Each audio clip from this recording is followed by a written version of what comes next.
And it is midday on Sunday, the 24th of February 2019. A very good afternoon to you. Wherever you are listening to Men's Radio Station, where anyone will tell you men really do talk. And just to prove it, we even have some sound going on in the background for Facebook Live. So let's get that sorted straight away. Done. Thank you very much indeed. This is Men's Radio Station with Phil Dave, Noel McDermott, James Blake, and Dennis Relojo-Howell. Did I say that correctly, Dennis? Absolutely. Thank goodness for that. That's good. Very, very good. We have a really full house today. We do indeed. We should explain that if you were expecting to hear the dulcet tones of a certain Mr. Russ Kane and you think, hang on a second, Russ, you sound very different. That is because Russ is actually off this week. He is taking a break. It's the first break he's ever taken from Men's Radio Station, so he's done well so far. We're on week 8, I believe. Yep. So he's been with you loyally for 2 months at least. But he's not taking a break at all. Far from it. He's actually very, very busy indeed preparing for his one-man show, which is on tonight at the Jermyn Street Theatre in Jermyn Street, funnily enough.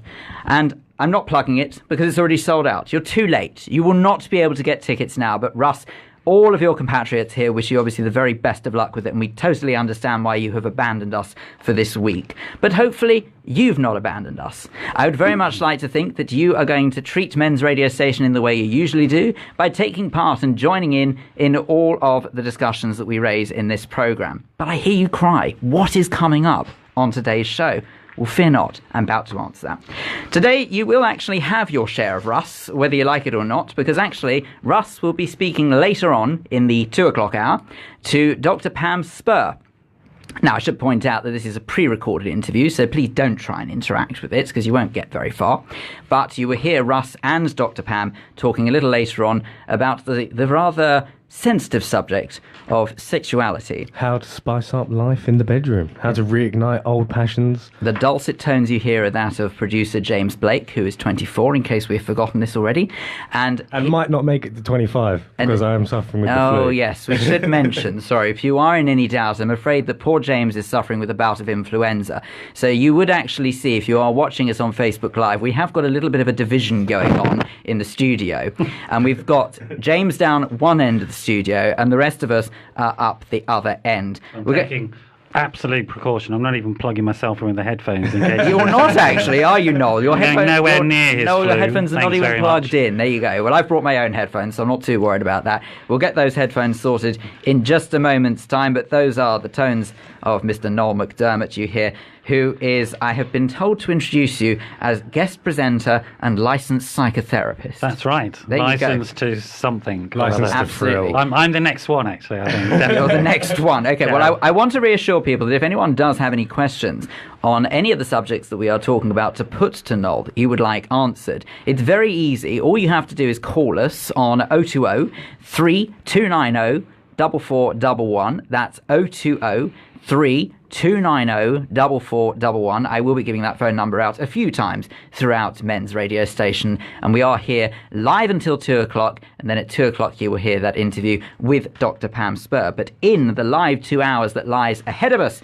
you will also hear from Mark Mason. Now, Mark is a barrister. He joined Westminster Law School in 2013, following a period of practice as a family law barrister. I look forward to finding out much more about Mark and exactly what his story is when we speak to him in just a moment. And a little later on, we're going to be speaking to David Burton Sampson. Now, David is a councillor and deputy leader of the Labour group in Basildon, but he also works, get this, as a mortgage senior leadership team member at Metro Bank. There's juxtaposed if ever I heard it. So we look forward to finding out more. I'm trying to figure out the connections between the two. I'm sure there are.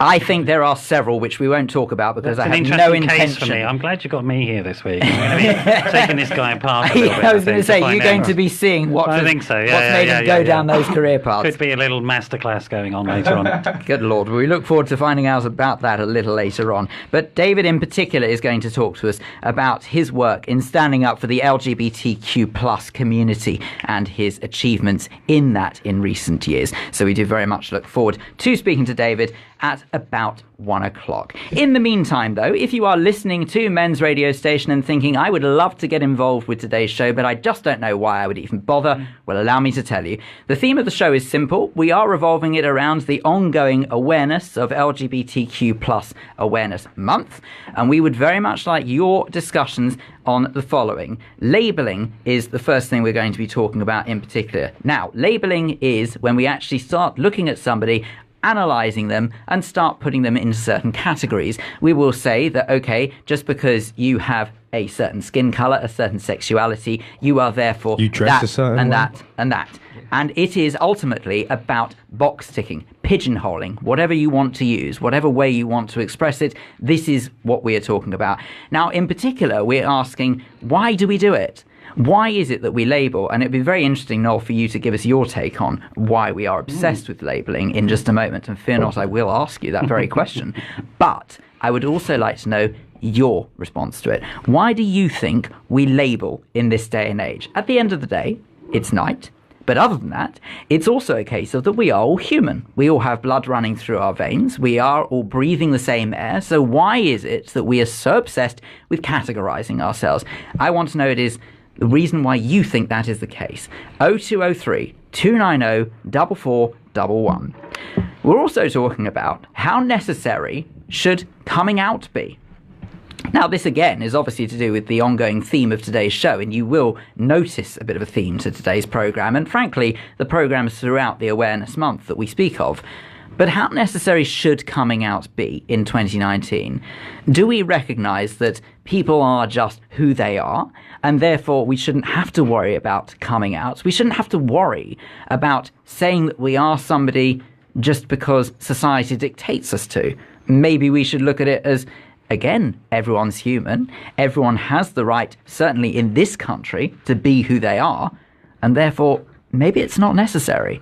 So how necessary do you believe coming out is in 2019? You can actually express your views in many different ways. You don't just have to call us. You can also join in the conversation on Facebook Live. Go to facebook.com/Men's Radio STN. That's the shortened version of station, of course. Facebook.com/Men's Radio STN. And you can also take part in our Twitter poll. Dennis, this is exciting. We actually have a Twitter poll, don't we? We do have a Twitter poll, and actually we already got 2 votes. Of course, we want it to be more valid. So you could just say percentage, actually. You don't have to go on number of votes, because in case we only get 3, I'd go on percentage. No, we would get more. So far, what are the results? We only got 2 votes. It's 50-50. Oh, it's 50-50 at the moment. Goodness. Well, there you go. Well, let's try and change that, shall we? I want a little more than 2 votes. Now as we speak. Thank you, we Noel. got 3. Let's rig the vote. Now, let's officially introduce who we have. Am I allowed to vote? Or do I have to recuse myself from the voting because I'm in the studio? Let's officially introduce who we have in the studio. That's how you can take part in Men's Radio Station live until 2 o'clock this Sunday afternoon, and we'd very much like to hear from you. That number one more time, 0203 290 4411. You'll get through to the lovely Howard, who will take your call. You just tell him what you want to say to us, and he'll put you through to the studio. Right, without further ado, in the studio, joining us today, as I've already mentioned on the team, we have Noel, we have James, we have Dennis here, and yours truly, Phil. But our first guest today, Mark Mason. Now, as I mentioned, Mark is a barrister, amongst many other things, I assume, Mark. So welcome to Men's Radio Station, first and foremost. Thank you, Phil. Can we just establish, because it's always good to get a little bit of an insight, a bit of background, if you will, how is it that you got into your industry, and why?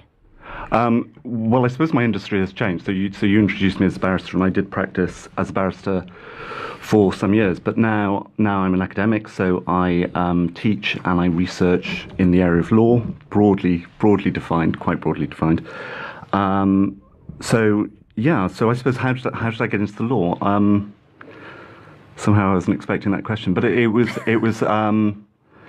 Lots of things. I like the public speaking element of it. I like the intellectual challenge. I like the doing stuff for people. I tell you what might be a better way of putting it. How did you get to where you are today? So if that widens it out a little bit more, so it doesn't mean that there's so much emphasis on the law side. Sure. How did you get to doing what you do today? Well, and I think it was sort of through law. So I'd done an undergraduate degree in psychology, did my conversion into law and practice for a while, but then enjoyed the research side of things, enjoyed teaching, enjoyed that interaction, and that's where I've ended up, and I'm very happy to be there. It kind of I feel it gives me a sort of a freedom to explore issues that I like and to sort of. Because you were in family law for a while, you started working with social services and child protection. Yeah, I mean, I did the whole sort of gamut of family law, but child protection was my main. I saw it on your thing. I used to be a social work manager, oh, really? So I was thinking, oh, great, we can talk about all those dreadful things that we've experienced and seen. And have you seen the Children Act yet? No, I haven't. It's fantastic. It's one of the best. I should say the Children Act is a new film with Emma Thompson. I was just going to say, for those of us who are less educated, what is Children Act? What the is Children the Act story? is a piece of legislation called the Children Act, which makes provision for children and their rights and the legal responsibilities of adults and particularly professionals around them, etc. Prior to the Children Act itself, it was all a bit of a mess, really. It was sort of invented as you went along. It still is a little bit, but it's slightly more coordinated. Yeah. So the Children Act is that. It's a piece of legislation which you and I both know very well. Yeah. And also it is now a new film with Emma Thompson in the lead role. Fantastic performance by Emma, of course. And it's about her as a judge making a decision about a young man and a blood transfusion who's from a religious organisation that refused blood transfusions. And what the court has to do to make that decision because he's under 18. And so that type of decision is very topical at the moment, given the stuff that was happening with Charlie, the little boy, the newborn baby. Yeah. And all of that stuff that was going on, doctors making decisions for children against parents' wishes. Yes, so this is this story that we saw in the news within the last year. Is it Charlie Gard? Yeah, his name? Charlie Gard, I think there were that's two, I think, actually, weren't there? So sort of, anyway, Charlie was the most famous one. And but then the courts step in and make decisions, and what gives them the power to make that decision is the Children Act. Now, this takes us down a very interesting path because, of course, by the sound of it, that those who are of maybe a slightly ignorant nature, and I would include myself in that category, make no mistake. Thank you, James. Is that your best contribution? Is that would suggest that the law is trying to make one glove fit all. Isn't the truth of it that each individual case deserves due attention, and that therefore it's not very fair to start saying that one act would be able to cover a broad spectrum of different families' beliefs and ultimately ways of living? Yeah, well, I mean, and in some ways you're right. It's hard for legislators to do that because the acts are made by Parliament, so it's done in advance for everyone. But then the act itself has a huge amount of discretion built in. So judges can make decisions about individuals' lives, taking into account their individual characteristics. Yeah.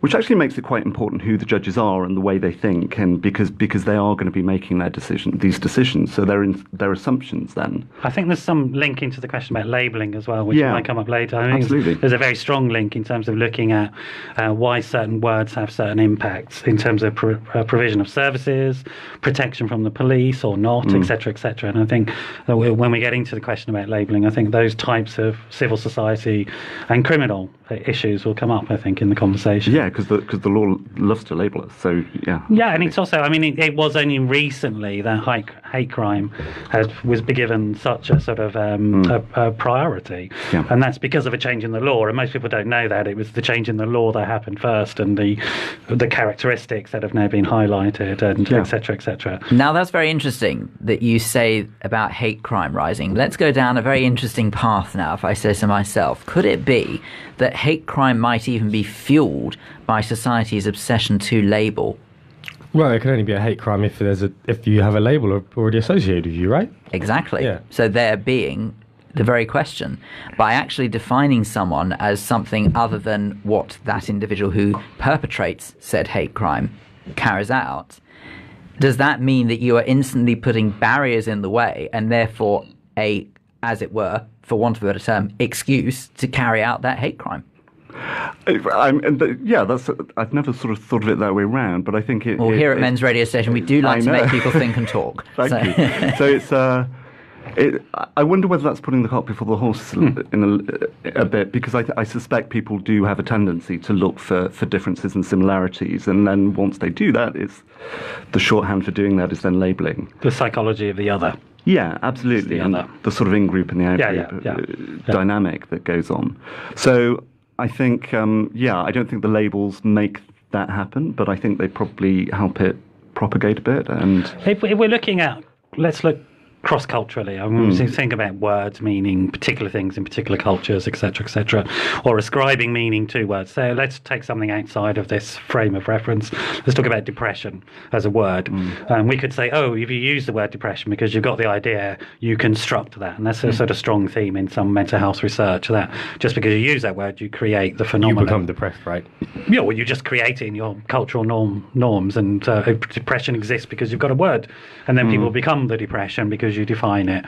But nevertheless, if you look at depression, for example, if you look at cultures which don't have the word, you still see depression as symptomology, even in cultures which don't have the word. So there are various cultures. I think in I can't remember off the top of my head. My brain's just gone dead. There are various cultures that don't have the word depression, but you can look at the symptoms of people. I think when I was doing my training, they called it social death, because in, say, very primitive cultures, for example, depression, the social isolation that comes, can lead to very serious consequences of disconnection from the very group that are feeding you and nurturing you and looking after you. So the term is used, social death. So you can see the symptomology, is what I'm saying, even in cultures that don't have the word. They don't have the label, but they almost need the label. Yeah, and you can look at the same thing in terms of hate crime. You can look at any country which doesn't have the word hate crime, and you can still see gay men being killed and because they're gay. Which, of course, it still exists as an objective phenomenon, whatever word is used for it. And in fact, in quite a few cultures around the world, it wouldn't be called a crime at all. It would be called something perfectly rational and reasonable, and this is understandable. It's called an honour. You're upholding the honour of your family, so therefore it's not even seen as a crime. It's seen as something you should be doing. So it's even the law in some countries, isn't it? Yeah, absolutely. It's like the law to be gay, so yeah. Absolutely. Now, and it was in this country until the 1970s. Yeah. 70s. Yeah, and there were differences in the legal regimes up until the 80s, 90s. Which seems quite extraordinary when you think about now just how far we have come as society. That's something we touched upon on last week's programme. We asked very clearly, has society got it right when it comes to the LGBTQ plus community, or do we still have more work to do? And in particular, Mark, your work actually looks at the way that LGBTQ plus barristers are treated within that industry. What are your findings on that? And why, in particular, did you feel the need to do research on that? Well, so, I mean, the legal profession in England and Wales is it has two branches. So we've got solicitors and barristers. There's lots of, or a fair amount of equality and diversity work that's been done in relation to solicitors, slightly less so in relation to barristers. So we thought, I did this research with Stephen Vaughan at UCL, I should say, and we thought that it would be interesting to look at the bar. We also noticed that there isn't that much work done on LGBT issues in terms of equality and diversity in the legal profession. And of course, I have the experience of being a barrister, and I also have the experience of being a gay man. So it felt like an interesting project to do. But was there ever a time when you thought to yourself, there must have been a turning point when you thought this is suddenly necessary for me to do this work? At what point do you think that you went from being a barrister in the world of law to thinking, now hang on a second, I don't spot many, and correct me if this is not how it came about, I'm just curious, that is it that you suddenly thought, I don't see many LGBTQ plus people who are barristers, and therefore I need to look into why this is the case? Was it as black and white as that? I'm not sure it is as black and white as that, and I think, well, maybe the area of law that I was in, which is family law, has a high proportion of women, does seem to have a slightly higher proportion of LGBT individuals, and which in itself is interesting in terms of the way that the profession sort of fragments. If certain types of work go to certain types of people. Or maybe because people in the line of profession do not see the need to disclose their sexuality. Well, I was thinking that. I mean, that's also another issue that we talked about, and it's one that I found the most interesting in the research, actually, because we talked about experiences of discrimination and bullying and harassment, which we can come back to. But that issue actually was really interesting in terms of the degree to which people came out at work and the degree to which they felt that sexuality was perhaps something that didn't belong in the workplace, which is an interesting story. And I think it is a story because I think the Me Too movement shows that workplaces are sexualized. There is a sexuality that goes on in the workplace. But I think for a long time... There's nothing human beings do that can't be, I mean, if you're a human with an active sexuality of your own, it will be involved in everything that you do. There's no doubt about it. So, well, absolutely. So, yet we were having barristers telling us, or the ones who weren't coming out or weren't comfortable coming out, telling us, my sexuality has no place in the workplace. Now, can we just clarify? When you said James, when you say it's got no place in the workplace, is that you saying that, or is that the powers that be saying that? That's what the perception was from some of our respondents, that sexuality. So sexual orientation. So these are terms that perhaps need untangling. Sexual orientation wasn't something that should be disclosed in the workplace because it had connotations of sex and sexuality, and those were things that were inappropriate for the workplace. Sorry, James. It's weird, with something like law as well, disclosing that information, I almost feel like because it's law, it could almost be a double-edged sword, right? It could almost come and bite you in the arse. Well, the derriere, I should say. Almost well recovered there. A little too late. Yeah. Well, that's an interesting comment. I mean, in what way? It's weird. I almost feel like as a lawyer, you come at it from the perspective of the law, not as the perspective. And if they think of your sexual orientation, you're almost coming at it from like a different angle. It's like if I'm coming to you as a lawyer, it's like you want me just to be the law, if that makes sense. You don't want me to be another like skewed angle of it. Yeah, and that's an interesting sort of idea which we do sort of see talked about in the research and does come through in our research. I should say I don't necessarily agree with that statement. I was going to say, fundamentally, I'd rip into it within seconds. Yeah. To be honest. I mean, the idea that the law is objective in the way that people think it is. Somehow it's plucked truth from somewhere, and then you go into a court and it exposes the truth. Of course it doesn't. It doesn't do anything. And certainly in British law, we don't even have a constitution, for goodness sake. So there's nothing to absolutely to back that up. It's all case law in the UK, and we fight about the meaning of the law all the time. And if we don't have representation of those people who are fighting about the meaning of the law, then we only get one meaning. Yeah. And the point I think about the bar is this is where our judges come from. Absolutely. Well, I mean, solicitors do become judges as well, but less so. Yeah. I mean, they're trickling through, but less so. So the people who are interpreting the law, if they're coming from a minuscule part of society, absolutely, then law represents only that. Absolutely. So barristers are become the judges, and then also are overrepresented in Parliament. So are the lawmakers as well. So it is quite important actually to look at who this group of people are and what their views are. Yeah. And the assumptions being made. Absolutely. Like heteronormative.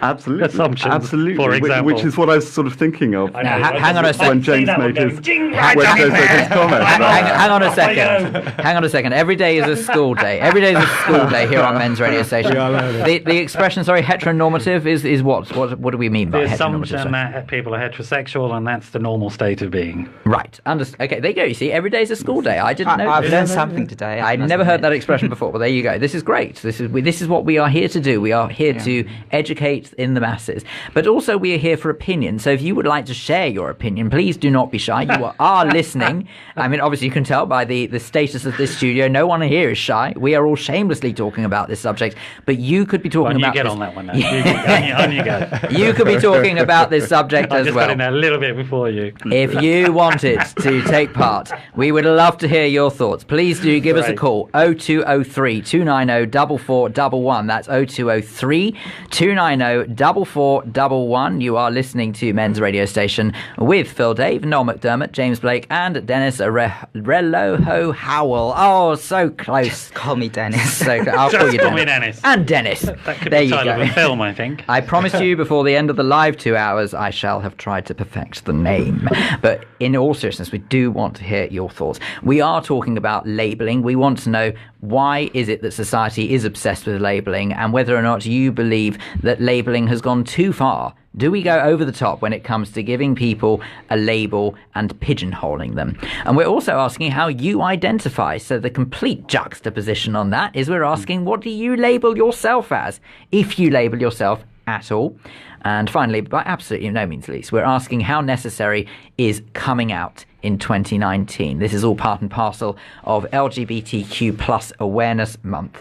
Our very special guest who joins us in the studio at the moment is Mark Mason, and he will be telling us in just a moment's time about some more of the fascinating work that he does. But let me remind you as well that you can get in contact with us through social media. Yeah, on Twitter, as you've already mentioned earlier, we're running a Twitter poll. We're asking questions whether in 2019 there's still a need to come out. Yeah, and I'll just give you an update. Right now, 67% says yes. And of course, you could still expand your yes/no answers to Facebook. Absolutely. Yeah. Please do tell us why 67% of our listeners so far believe that coming out is still necessary. And it'd be interesting to see out of those who have answered that question, whether or not they believe it is necessary for what could be deemed a positive or a negative reason. Do they believe, in other words, if it's positive, that they should be proud of who they are and therefore should announce it to the world that that is who they are and how they identify? Or could it be a negative connotation? Could it mean that, in other words, you would be more comfortable as an individual who may be heterosexual, maybe many other things, but wants to know who someone else identifies themselves or how someone else identifies themselves? Very, very interesting to see how that conversation unfolds as this program goes on. 020-3290-4411. I do apologise, but I have editorially decided a blanket ban on that horrible jingle that sings the telephone number. It is so much better if you hear it from a voice. I'm sorry, Russ, I know how much you paid for those, but on the plus side, it does mean that you get them all exclusively to when you're in the chair. Anyway, taking over this town. Make no mistake, you are listening. Please, bowing only comes later on, I assure you. You're listening to Men's Radio Station. We'll be back after we've paid the rent. You're listening to Russ Kane on Men's Radio Station, where men really talk. Hello, I'm Lawrence Davis. I'm the proud owner of Stoughton Cigars in Mayfair and Knightsbridge. For the past 60 years, we've been providing the world's best Cuban cigars. When it comes to cigars, there's no other than Stoughton Cigars from Mayfair and Knightsbridge. We at Stoughton's would like to wish Men's Radio Station every support in their task for helping men's emotional and mental well-being. Check them out. Men's Radio Station, where men really talk. Your call is important to us. You are now number 15 in a queue. At Profile Insurance Services, we treat people as individuals. You'll speak to a real person, not a call centre. We're fast, small, independent, and have a superb team of insurance specialists. And they're really nice too. Advice is totally free and we cover everything. Call 0208 931 3306. Listeners to Men's Radio Station won't pay a penny for admin fees. That's 0208 931 3306. With Profile Insurance Services, you're covered. Let me tell you about Jermyn Street Theatre. We are the smallest theatre in the West End, only 70 seats. We are a registered charity and not grant-aided, run by a small team of volunteers and trustees. Jermyn Street Theatre is a hidden gem. It combines the comfort and convenience of the West End with the intimacy of a studio. Every seat has a perfect view of the stage, and even a whisper is audible. This is a secret theatre in the heart of the West End, once found, never forgotten. Slick 50 Barbershop is in Westcliff-on-Sea, Essex. Elaine, specialist in retro haircuts, has been trading since 1987. Music and lifestyle are her inspiration. You can also purchase merchandise and Toot Sweet pomade. The shop is open Tuesday, Thursday, Friday and Saturday. Please call 01702 390 916 to book your haircut. Visit barbershoprockabilly.co.uk, Slick 50 Barbershop on Instagram. Gracias. Not ready for making tax digital? Struggling to keep up with changes? Or do you simply need a friendly and reliable face to handle your accounting needs? With over 20 years of experience, BBK Partnership in 5 London areas, provide personal advice, and all our partners are readily available in person and by phone at times that suit you. Give BBK a call today, 0208 216 2520, or visit our website, bbkca.com. You're listening to Men's Radio Station, where men really talk. And indeed, we really are talking. You are listening to Men's Radio Station, live with you Sunday afternoon, the 24th of February, with Phil Dave, Noel McDermott, James Blake, and Dennis Relojo-howell. And we thank you very much indeed for taking time out of your busy Sunday to make us part of your day. We are very grateful indeed, and we would love it if you continued to join in the discussions that we are having.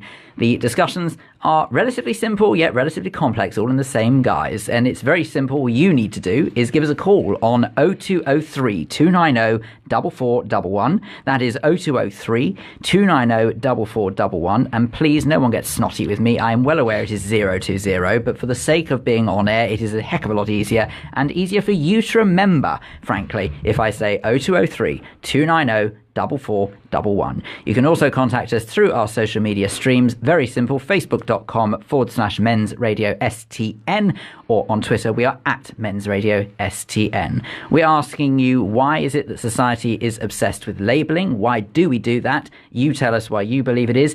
And on the flip side of that argument, we ask you how you label yourself, if at all. And furthermore, how necessary is coming out in 2019? Our guest in the studio is Mark Mason. Now, Mark, you are a barrister who now works in researching the effects, shall we say, or the work that LGBTQ plus people have within the law. You're also an academic, you self-describe as. But before the break, you mentioned in particular experiences of colleagues of yours with bullying and harassment. And I'd like to pick up on that. What is it that your research has found in that particular field? Well, I mean, we found in that research that was taking place, that there was a significant proportion of barristers who were experiencing bullying and harassment based on their sexual orientation. We interestingly found that some of them were talking about it in terms of being grateful for not having had worse, in a way, which was an interesting idea, that you almost expect a little bit of bullying and harassment, and if you don't get that much, it's, you're fine. The other thing was sort of minimizing it as well, and sort of saying, oh no, I haven't been bullied or harassed, but then explaining a scenario which actually, most of us would see as bullying and harassment. Now, actually, that's an interesting point you pick up on there, and I think, Noel, maybe you're best placed to answer this, but what constitutes as bullying and harassment? Is it not subjective, or is there some sort of definition as to what constitutes as bullying and harassment? Do we know? Is in there... In workplace terms, absolutely, there are definitions of bullying and harassment. But what are those examples? Well, it would be consistent, so not a one-off event. It would be chosen because of characteristics, what we call protected characteristics about that person. So if they come from a group LGBT or black and minority ethnic or female, etc., so they have protected characteristics, and it's persistent, consistent, it's within the culture of the organisation, it's not challenged by the organisation, etc., etc. So there are various ways in which you can say it's gone from just being an argument between two employees to being part of bullying and harassment within the workplace. And with that in mind, what would you say then, Mark, that you have discovered about people within the industry of law? Well, I mean, as I said, it's something that takes place. It's something that people minimise. It's also something that people were surprisingly reluctant to challenge, given that these are individuals who, for their job, will be defending people, sticking up for people's rights, and making arguments to defend people. So the fact that they weren't willing to do that themselves is interesting. I mean, we haven't quite got our heads around what that's about, but it is really interesting. Then again, whose problem is it? Because is it the person who perpetrates? Is it the person in charge? Or is it the person who is, for want of a better term, the victim? Or does everyone play their part? I mean, for the avoidance of doubt, when I was saying it's surprising that they weren't challenging, I certainly wasn't saying that they'd failed to challenge, and it's something that these individuals shouldn't be exposed to, and to sort of, in some ways, to say that they're playing their part, I think is quite a problem. I don't think anyone really plays generally plays a part in becoming a victim of that sort of thing. Okay, so let me clarify. When I say playing a part, I'm not suggesting for a second, neither is anyone at Men's Radio Station, that someone who is a, quote, for want of a better term, victim, that they are somehow bringing this on themselves, because I don't believe anyone does believe that. However, is it that if someone doesn't speak up about it, does that mean that they are therefore fueling that proverbial fire? It doesn't mean that they have done anything to warrant that level of abuse, but they might not be helping themselves by speaking out to others. And I kind of introduced that idea, I suppose, by discussing the surprising fact that they weren't doing that. And I think I wouldn't say that they're fueling the fire at all by doing that. It's interesting to me that they do that because there is clearly something there that's stopping them doing that. You know, there's something in the social milieu of the bar, or it might. It's probably not specific to the bar, actually. It's probably a wider phenomenon, but it was interesting to see it there. I think it's more in group psychology. Yeah. Things like bystander effect. Yeah. People watch people being bullied, and part of it is the fear that it's going to turn on me. You know, the old story, first they came to the Jews, but I wasn't a Jew, so I didn't speak out. And then eventually they came for me, and there was nobody left. Absolutely. So if you have that type of bullying, and this is the point about bullying, is it's within an organisation, and there are clear messages that are sent out to members of the organisation that this is okay, and that if you step out of line, this is what's going to happen with you, because we're social animals, and the biggest thing about exclusion that comes from bullying is it's very, very difficult to manage on a sort of psychological and emotional level. Exclusion from the group is one of the most difficult things for a social animal to experience, and so it's the big punishment in prison, for example, is to be sent into solitary confinement. And I can tell you that if you go into solitary confinement for any length of time, you don't come out the same. It has very profound consequences. So, if you're bullied for a long period of time, you don't come out the same. No, it's lifelong. It's absolutely lifelong, because work is an interesting phenomenon in that it replicates family dynamics in some ways for the individual, and therefore if it's negative and abusive, it's like being in an abusive, bullying family, and that has massive impacts upon our emotional and psychological development, which can be lifelong, but it can also produce some very severe consequences such as post-traumatic stress disorder, etc., which is really, really problematic in people. So it's a very serious issue. In terms of the sort of victim blaming, we've just gone on to it a little bit. Anybody who's a victim will blame themselves for what happened. It's part of the psychology. If you walk down the street and somebody randomly mugs you, 2 hours later, you're going to be thinking, that was my fault. I shouldn't have walked down that street. I should have done this. I should have done that. So that's a normal part of the experience of being a victim. It's also the same if you're a victim of workplace bullying. And I wonder if that's what's going on, is that what we're seeing is. And it's surprising because you think people who are taught to be advocates might be able to, but it's actually, I think that's the psychology that's going on, is that the victim blames themselves, so they shut up. Out of interest, Noel, why do we do that? Why do you think that is human nature, to blame oneself? We have a tendency to look on the negative. We think it comes from sort of early social grooming, literally from monkeys grooming, looking through fur to find nits and things like that. So we have a tendency, our brains... I'm very pleased you demonstrated that on Mark and not on me. I wouldn't like to think what you might have found. But our brain has a tendency to look for problems. It's funny though, isn't that supposed to be a nice thing, the monkeys grooming? Yes. But then why is it we now associate it negatively?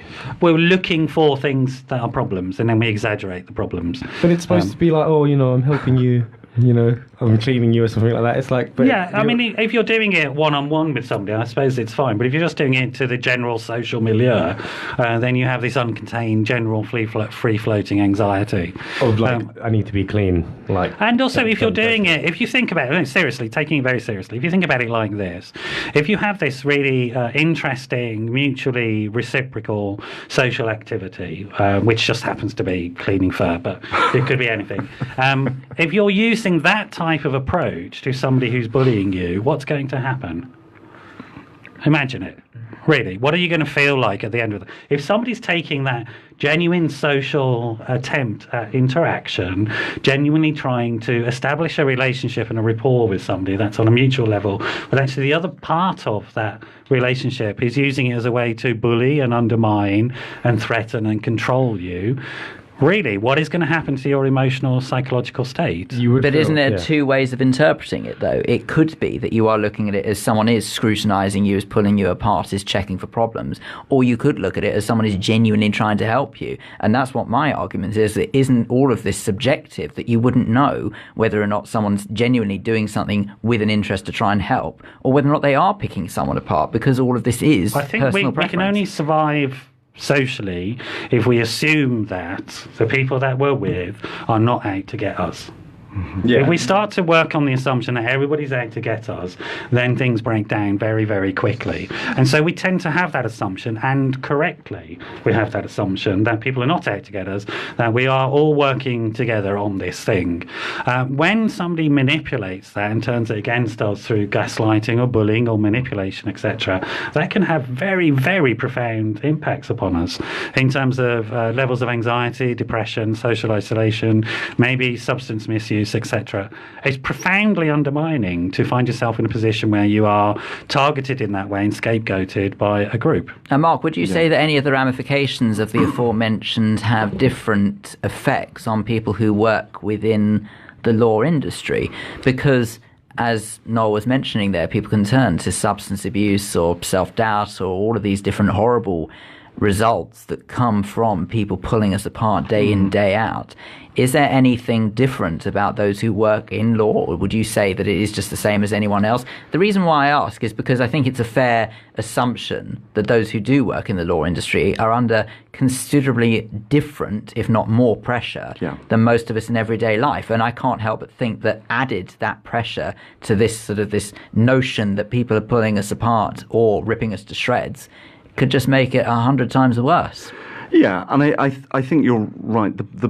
The legal profession has been noticing recently just how many issues it has around mental health, around depression and anxiety, but then also around alcohol use and cocaine, etc. Yeah, and all of the indicators. So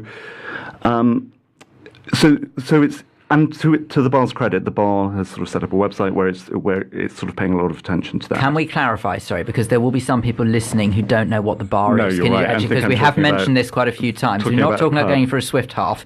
What is the bar, just for those who don't know? So the bar is the term that we use to describe collectively all the barristers, I guess. So the bar is all of them. Kind of like a flock of sheep. Yes, yeah, kind of. So that problem is there. Now, the bar is we talked about heteronormativity briefly earlier. Yeah. But the bar is a hugely normative place. You know, there are dress codes, there are ways of introducing yourself, there are rules about shaking hands or not shaking hands, or what you carry your papers in, how you tie your papers. You know, so many minutiae. Part of your training to become a barrister is that you dine 12 times. Now, they've changed that so that you have qualifying I'm becoming sessions. A barrister if you have to dine 12 times. Who pays for that? But you do. In that case. But it's kind of interesting that you have to go to a place 12 times in order to join a profession. And that seems to be about shaping you into a certain person. So this is an environment where there's lots of pressures to become who you are. And I think the thing about heteronormativity, it's not just a presumption that heterosexuality is normal. It's all of these tiny pressures within society that nudge us towards aspects, making our identities more heterosexual. And valorizing those behaviours, making those behaviours of value. And also shutting down what those behaviours are. So narrowly defining what a heterosexuality might be. Yeah. What it is to be a guy, what it is to be a woman. Absolutely. It's really shutting down options for people. Absolutely. Yeah. But do you fundamentally believe then, in that case, that is certain streams of society's attitude, is that they are trying to heterosexualize individuals? Well, I wouldn't say that. I'm not going to start throwing accusations to certain groups, individuals, or anything like that. But is that what we're saying? I mean, we're not saying that this is a conscious sort of conspiracy to turn people straight. Although, you know, there were interesting findings about conversion therapy, which is an alarming phenomenon that's out there. But generally speaking, heteronormativity isn't about a conscious effort that someone sets out to turn everyone they meet heterosexual. It's more about the way that we value certain things, values about families, values about sex, the law's encapsulation of those. Law has a hugely normative role in terms of telling us the way that we should behave and the sort of sex that we should have and the sort of relationships that we should have and who are suitable to be parents.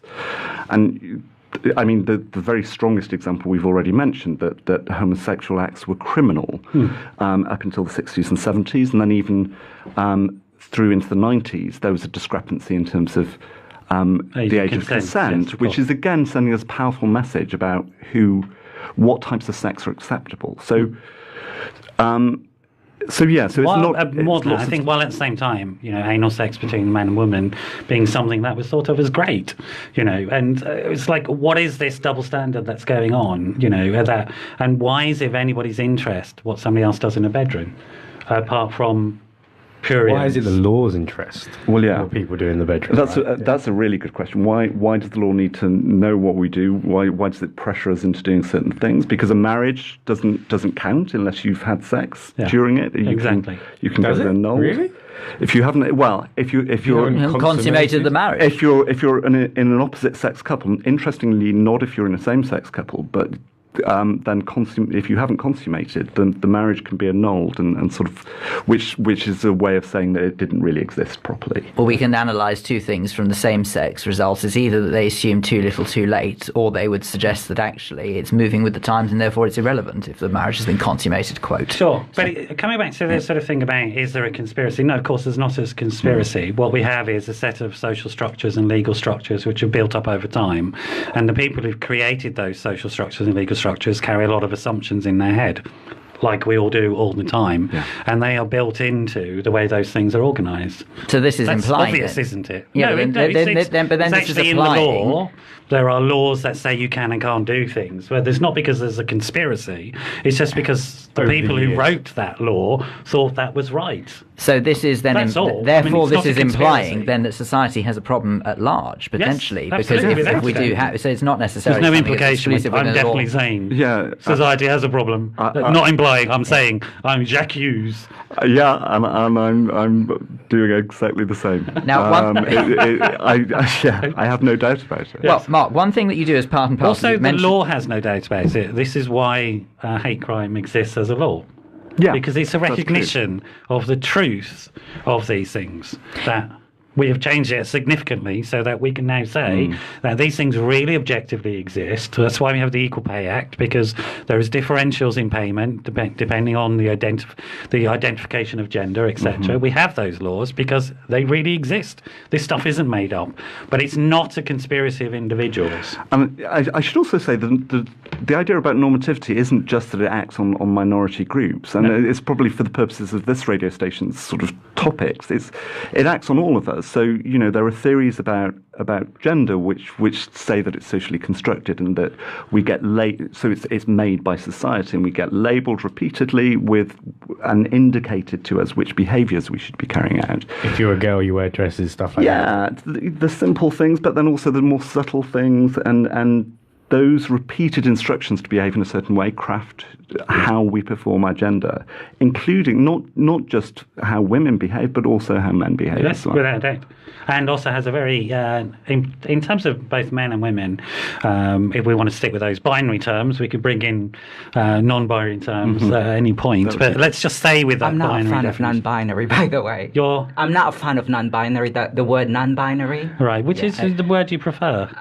I prefer that we just stick, because I'm not, aside from not being a fan of non-binary, I'm not also a big fan of neo-pronouns, those she, se, because I think it's just bringing the discussion overboard. I know you would disagree with me, because I think I am a gay man, and I'm happy to be identified as he, him. And I think if we just keep on expanding the pronouns, or even the word LGBTQI, we were talking about it earlier, that we actually, we might have ended up with the whole alphabet if we're going to adopt that. So. But Dennis, what is it about it? What is it about the way that you feel or the way that you sort of think that makes you think, actually, do you know what, I don't like this term or the way we're changing? No, I find non-binary problematic because it also includes the concept of self-identification. I don't know if you've seen this video. There was this transsexual man, and he was mad because he was misgendered. I've seen that on Twitter. I can't pull out the video now, but that's the thing, that there would be some people who would say that they're being misgendered, and that's just like anything, it would be open to abuse. Well, I mean, and I think being misgendered is probably quite an unpleasant thing to experience, to have a massive understatement. I also think somebody can drive badly. That doesn't mean everybody should be banned from driving. My problem some people do drive their cars into groups of people, but that doesn't make everybody who's a motorist. Yeah, but my problem with non-binary self-identification thing is that if you allow people to self-identify whoever they want to self-identify, I might as well self-identify as being the King of England. Not in terms of gender. I don't think you would have that.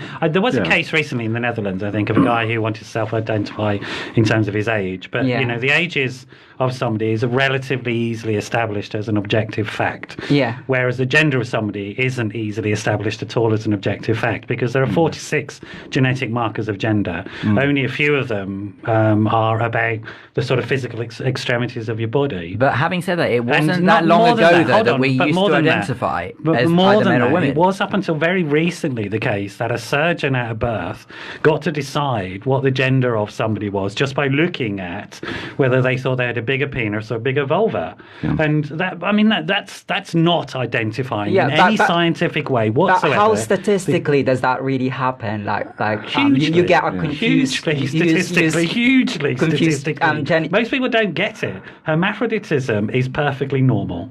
Is absolutely perfectly normal. But we have the ability through our medical profession, we have the ability to make a decision. There was the first hermaphrodite was in the 18th century that was being written about, and was sent to court and was sent to prison because they decided to identify as a woman when the courts decided that they'd been born a man, and that's the way it is. So there is a relatively high percentage, something like 10% of children, I think, worldwide are... What I think it's difficult to know what the percentage is, actually, because a lot of our medical practices around intersex individuals are relatively sort of unspoken, and so there will be pressure on parents to make a decision for that child that will affect that child's life, when actually in some cases it's probably not necessary to make that decision at that stage, but it's just how threatened it's a kind of indicator of how threatened we get by someone who causes risk to this binary, and I find it quite interesting how people guard the binary quite strongly, and I think it does possibly speak to the power of that to oppress effectively, and the way that it's important, particularly to the patriarchy, if we're going to go there, that people can be identified as man or as woman, because then we know how the power dynamic can be deployed. Mark, how does all of this intertwine with the work that you do? You mentioned earlier on that you work in teaching now in education towards this sort of very subject and these very matters. How intertwined is it, and what is it that you do that you would argue is different from most others in your position? Well, saving the fact that I think most academics do different things. You know, we tend to specialise very closely. So I think I'm probably no more different than many other academics, but you are you, sir, and we want to find out. Well, about you. I think we're all kind of uniquely different. But so I mean, in terms of what I think is important, so I think I feel very lucky that it's given me a forum to explore these ideas, time to think and time to research these ideas. So to look at LGBT people in the workplace, but also to think about what our family law means and tells us about sexuality and our values about that.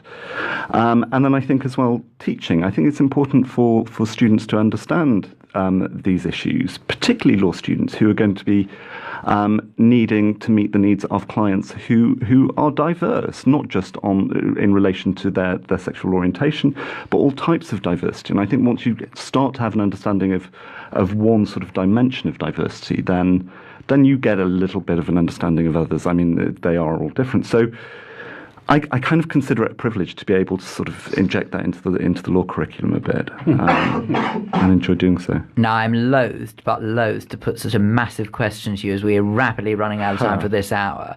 But what needs to change? Oh, wow. I did warn you, sorry. In 30 albeit with 10 seconds notice. But I didn't realise I was going to get a wish list. So I think, in terms of what I think should change, I think equal marriage was a good thing based on it being. If marriage is going to exist, then people shouldn't be denied entry into it based on their sexual orientation. But I don't think that was as important as we've made out. And to be honest, in some ways, taking a slightly feminist perspective, I would perhaps be less keen to see marriage elevated to such a height as being the main aim of the LGBT community. I think we need to think about the way LGBT youth grow up. So I think positive sort of signs to help individuals accept their identity. Psychotherapy would say how important it is that people see that the way that they are is okay and is acceptable. And so I think dealing with that, I think dealing with mental health issues in the LGBT community, dealing with the effects of austerity. The austerity regime have fallen harder on minorities than they have on the majorities. So it has fallen on ethnic minorities more. It has fallen on LGBT individuals more. So I think what we're also seem to be in the phase of grappling with right now, the current sort of hot issue, is how we deal with individuals who are trans, and we see a lot of quite horrible rhetoric actually out there about. There's a sort of demonisation from one side of things. So I think a sensible discussion on that. But I think it's not a discussion about whether trans people have a right to exist, which is what it sounds like sometimes. Of course they do. It's more how we recognise in society what these individuals' needs are. I have to say it's not that of course they do. It's they do. Yeah. And we just need to deal with that fact. Yeah. That's the way it is. And celebrate it. Yeah. Mark, it absolutely pains me that sadly that we are nearly at the end of this hour. We would absolutely love it if you would stay with us for as long as you want to throughout the next hour. If you would like to, you're most welcome. If you did want to trot off, we won't be offended. Thank you very much. I would like to establish, if anyone would like more information about you or to find you on social media, how do they go about it? What do they do? Where do they go? You can probably Google Mark Mason Westminster. That will get you to my sort of page at the university. And that's how I found you. This is how you stalk me. Yeah, I know. Just to point out, I'm not giving out my Facebook profile. Note, it is possible because that's how our very own Dennis found it. So we know you're out. I googled research about LGBT, and you're on the first page of Google. Well, there you go. The first there page you of Google. have You it. pay for that. Okay, completely free. Google AdWords has obviously served you well. There we go. Mark Mason, though, thank you very much indeed for taking time out to speak to us on Men's Radio Station today. Don't forget, if you would like to comment along on any of the subjects that you have heard on this show so far, we would love you to do so if you call us on 0203 290 4411. That's 0203 290 4411. You can also find us on social media, the details of which are coming right up after this. You're listening to Russ Kane on Men's Radio Station, where men really talk.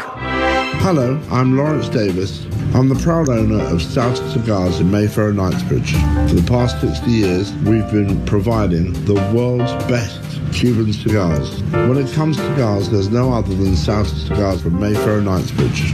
We at Souther's would like to wish Men's Radio Station every support in their task for helping men's emotional and mental well-being. Check them out. Men's Radio Station, where men really talk. Your call is important to us. You are now number 15 in a queue.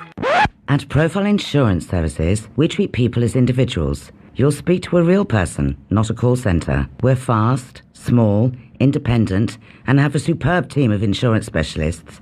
And they're really nice too.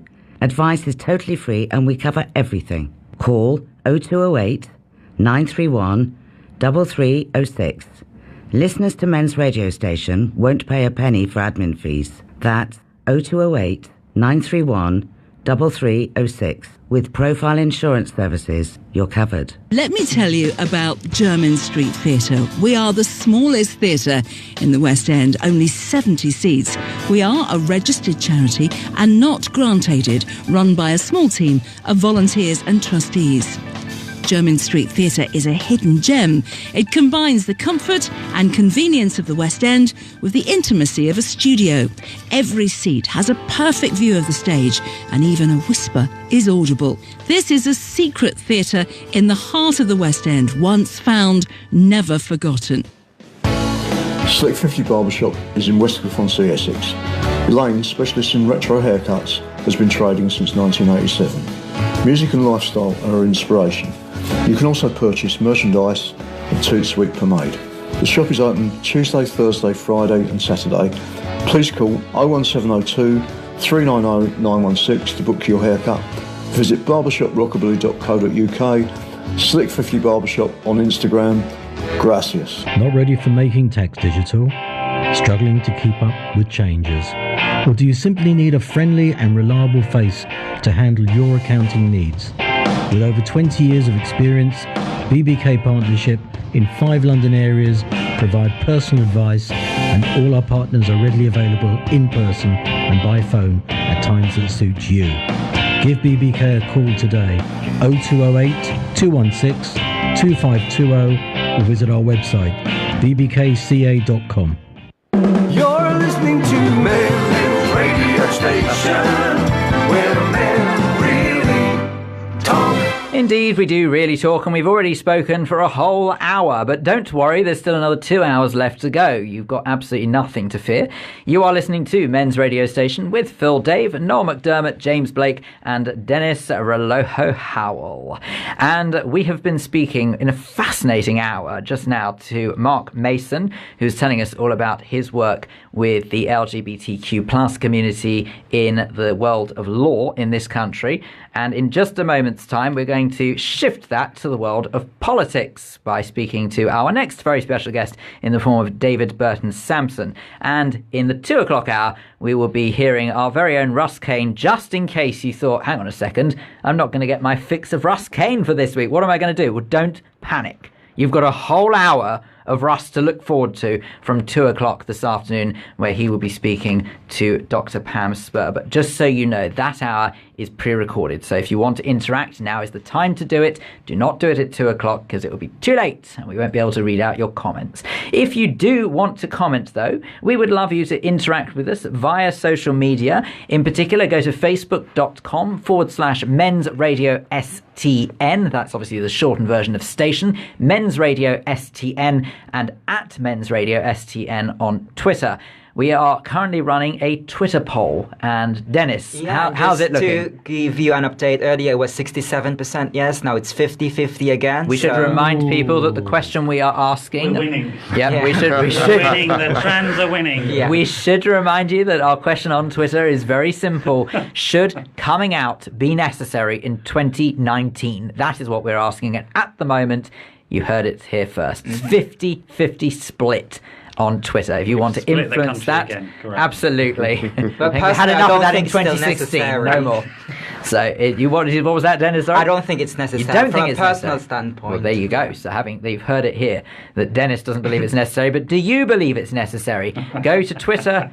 You'll find us at Men's Radio STN. We'd also love you to get in contact with us about any of the subjects that we are talking about. In particular, we spoke a lot in the last hour about labelling and why society feels the need to always label someone, whether that be for their sexuality, whether it be for their race, whether it be for their gender, whatever it is. Why do we label? And with that in mind, on the flip side of that argument, how do you identify yourself? Now, I think, Noel, that just before we bring our guest into the discussion for this hour, it would be good to actually sort of get some thoughts amongst ourselves on labelling, because we haven't really spoken about that too much amongst ourselves. So we will do that.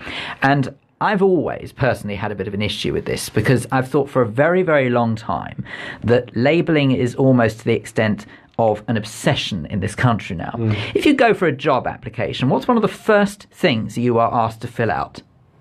It's a diversity form. They want to know exactly who you are, what your genetic makeup is, and the reason for it is very simple, is because they want to try and balance the books, as it were, and make sure they're being ethnically diverse, which in one sense may well be brilliant, may well be absolutely necessary. But at the same time, could it be that that's what causes half of the problems, is that we are so obsessed with making sure we've ticked the right boxes? I don't know the answer to this, by the way. I'm posing this to all of you. That are we so obsessed with ticking the right boxes that actually we've forgotten that people are just people? No, you look blank. I want you to answer that, Noel, because you're probably the best qualified. Law, no. So I don't know which job application forms you've been filling in, but it's rarely. The equal ops monitoring is rarely the first. It's usually last. It's certainly in a month. And it's always by law. There's a very clear statement that it'd be detached from the application and not considered in the application process. So equal ops issues are not considered in the application process. They can only be used by law post the application process if there's two people equal and the organisation knows it's underrepresented in a certain area. It can then be used as the tiebreaker, and that's now just being reconfirmed this week, the week just gone, by a case of a police officer who applied to the police, white guy, said he was discriminated on the basis of being white, heterosexual, non-disabled, and it was upheld because the employer, the potential employer, couldn't demonstrate that everybody was equal and that it had just been used as a sort of as a tie-break question at the end. So that's the only way equal ops monitoring can be used. Is otherwise the only use for it is to understand whether or not your advertising policies around getting your jobs out are targeting a diverse range of communities.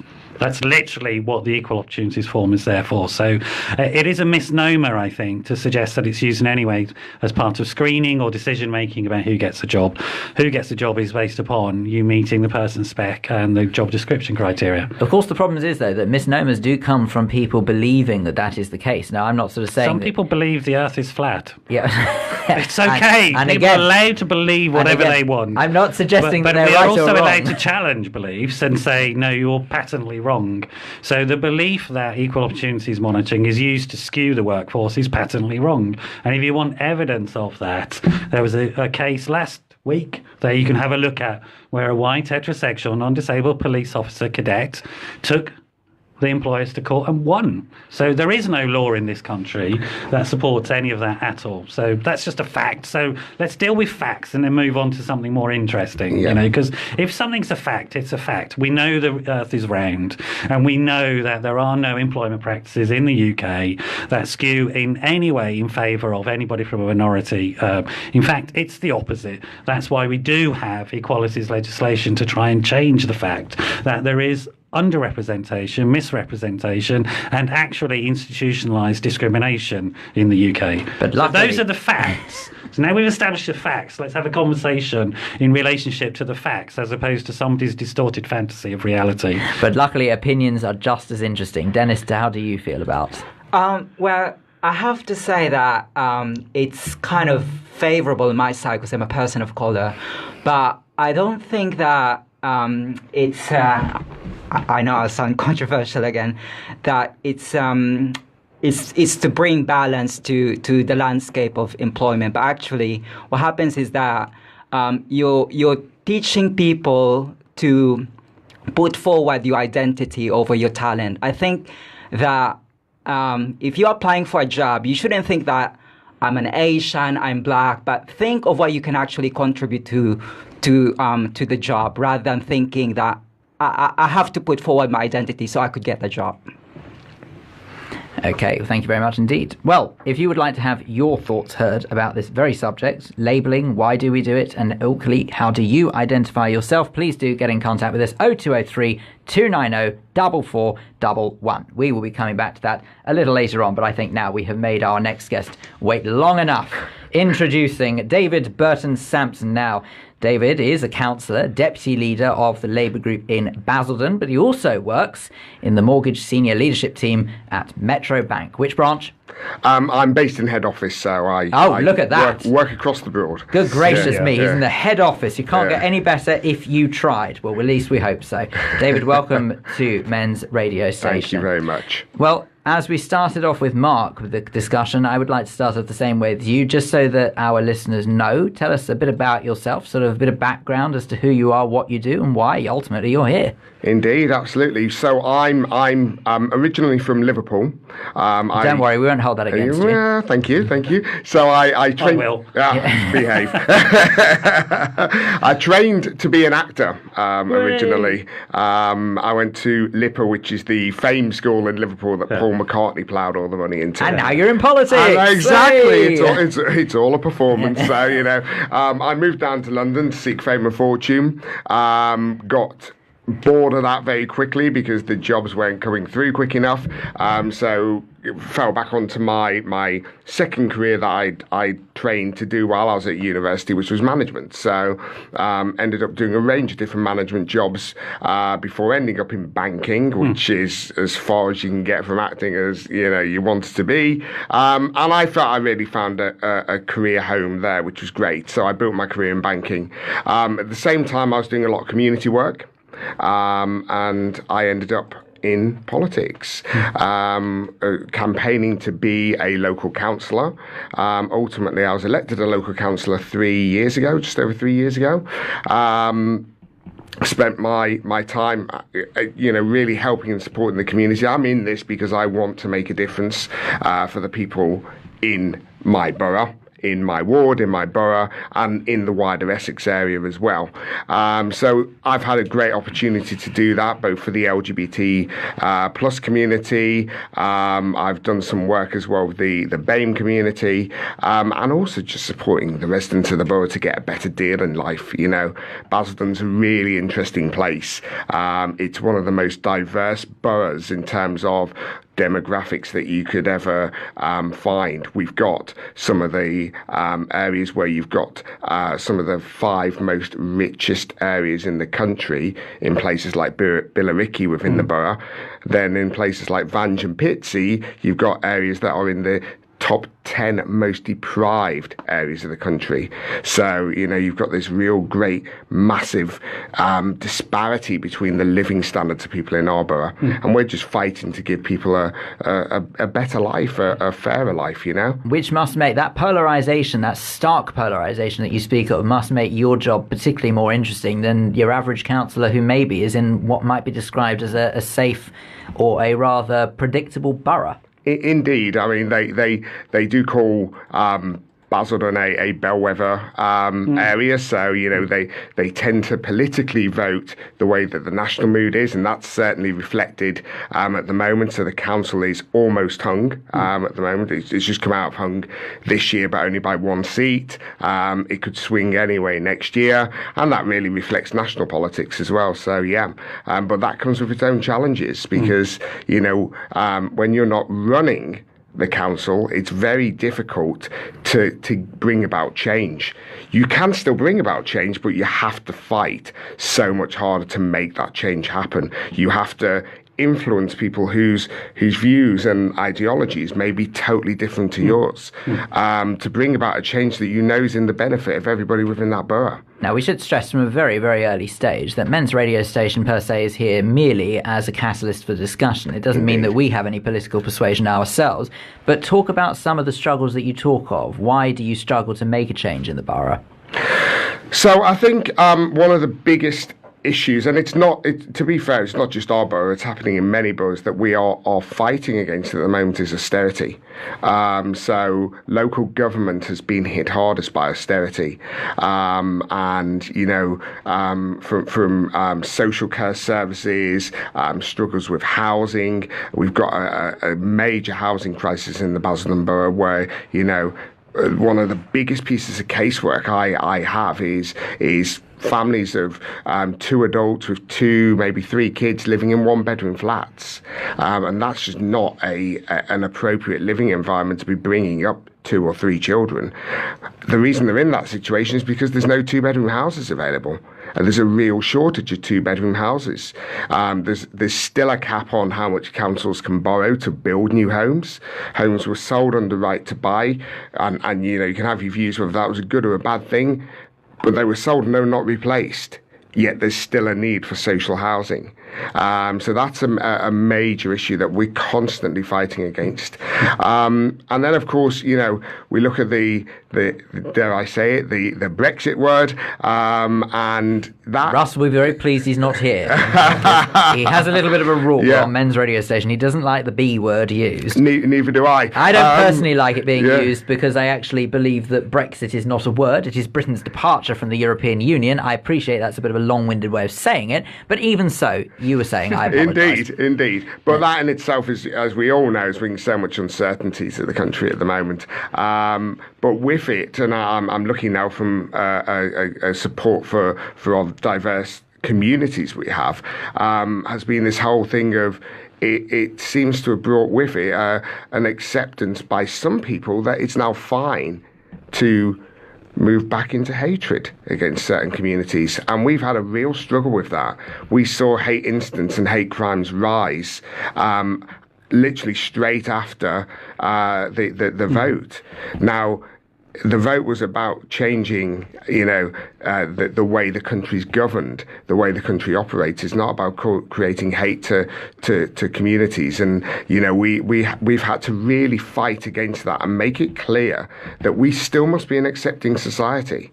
Whatever way your views are on Brexit, we must still accept and embrace those who make our society so rich and who contribute so much to our society. Okay, well, I'm sure that there'll be very few who would disagree with that. It is luckily a fringe minority, I would like to think, that we would all like to think that actually carries out any hatred of any description, especially sort of based on what we've been talking about for most of this show so far. But what has been your personal experience? What have you witnessed that makes you concerned at the rise in hatred? What sort of hatred are we talking about here? Because obviously we introduced you as doing a lot of work with the LGBTQ plus community. One can assume that there may be some relation to that community. Indeed, and in fact, one of the biggest pieces of work I've been doing over the last 12 months is in response to a series of hate incidents that the community experienced in the Basildon borough. Some leaflets were distributed throughout the borough with a picture of the rainbow flag on it, with wording that basically implied that the LGBT plus community need to repent. The flyer said, what came before Pride? And then on the flip side of it was a load of Bible tracts that basically implied that the community should repent and that who we are and what we do is wrong. They went out to a number of houses. They were followed by, we have one gay venue in Basildon called Colours, and it was followed by somebody setting up a stall outside Colours, distributing these leaflets to the community. So I said, no, we've got to stand against this. So I started by getting a lot of press and debating some of the people who were producing these leaflets and distributing them on the radio and so on and so forth. But then we sat back and thought, actually, there's a better way to do this. Instead of going head to head with these people and arguing with them, and we're never going to agree. The best way to conquer this is through love and a show of love. So we decided to organise the very first ever Basildon Pride. In a 2-week period, we organised a march through Basildon Town Centre. Well, do you know what? Let's come on to Basildon Pride in just a minute. I promise we will do, because we want to talk about that in greater detail. But you do pick up on a very interesting point just now, that it's almost let slip. And you were speaking about the religious beliefs that people try and impose upon others, saying that people from LGBTQ plus communities must, quote, repent. Now, is there someone to blame, shall we say, for want of a better term? Is there someone to blame that is allowed to happen? Because Whether you like it or you lump it, there are obviously people in society who genuinely believe that. Now, again, we are not here to say whether they are right or if they are wrong, but the truth is people exist who believe that. Who's to blame for that? Is that society allowing those beliefs to manifest? Is it the people who preach them? Is it the people who fall for it? Where do you believe that blame, if blame is the right word, where it lies? Yeah, I mean, blame is a strong word to use in relation to that. But, you know, my view is people are entitled to believe what they believe. It's how they use those beliefs to influence others in society. I remember when I used to go to church. I'm still a Christian. I just don't go to church anymore. And one of the main reasons I stopped going to church was because somebody came up to me. They didn't know I was gay at the time. And they said to me, do you know what? Being gay is the worst sin. How did that make you feel when you heard that? Well, I was 18 at the time. I was just finding myself. I was just starting to become comfortable with who I was. And it made me feel sad that something I believed in, an organisation I believed in, was now telling me that who I was a worse sin than murdering somebody. You know? I thought there was no greater sin. But, you know, they're saying that because of who I loved, who I fancied at the time, I wouldn't say I was in love at 18, but who I fancied at the time, I was committing the worst. Feel no obligation to reveal who that was, by the way. Who they were. Well, there you go. Okay. Right. I was 18. I was 18, yeah. So, you know, it made me feel sad. It also made me feel angry. Because this place that I had dedicated so many years of my life to supporting and so on and so forth were basically saying they didn't want me. So I left the church and I've not been back since. I still have my own personal beliefs, my own personal faith, and I believe I have a deep faith.